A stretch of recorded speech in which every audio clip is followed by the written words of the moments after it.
او زما ستا आवाज راځي مونږ ته. شیخ صاحب ما خو به مخکې داسې زه چې وړوکی یم دین سره مې ډېر شوق و. سبق مې ویل افغانستان ډېر وړوکی یم.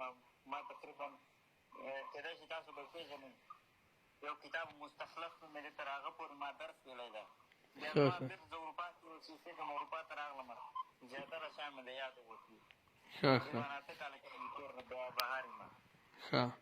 نو ما دغه حنفیانو مخکې دا مثلا دا مذهبونه تا ما صحیح نه پېژندل که نه. خو مونږ ته مثلا داسې ویل شوي وو تاسو به په دې باندې ښه پوهېږئ افغانستان کې چې خالي همدا ور زده کوي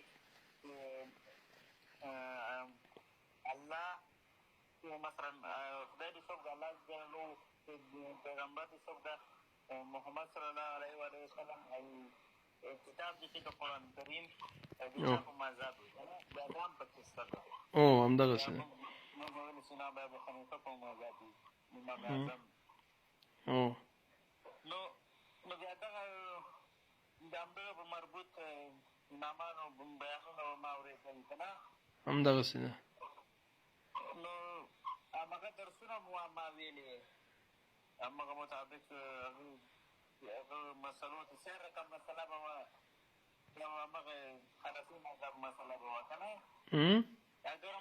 مثلا زیاتره مسلې دین سره په ټکراو کې وې خو مثلا زما زړه دې داسې نه غورځېدلی که نه.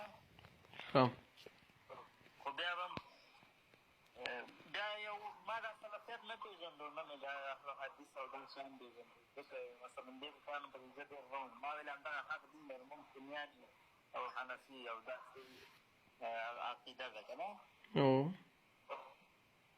بیا چې نه پوهېږم چې کوم ځای شیخ ابوحسن فاتی حفظه الله د بیانونه ما اورېدل شروع کړل. ډېر خوند یې کاوه. دا اواز ما ډېر خوږ ولګېده مثلا نورو ته به مې زړه ښه لګېدلی. ماشاءالله. نو دا اواز ما ډېر خوږ ولګېده. نو داسې ورځ نه چې د هغه بیان په ساعتو نه اورم. ماشاءالله. اوس زه غواړم د خپله عقیده مې دغه شیخ صاحب ولیکم. ماشاءالله. دا په کوم منهج کې مثلا که نه کوم وخت کې سړی مثلا روح الیدان کوي یا مثلا دا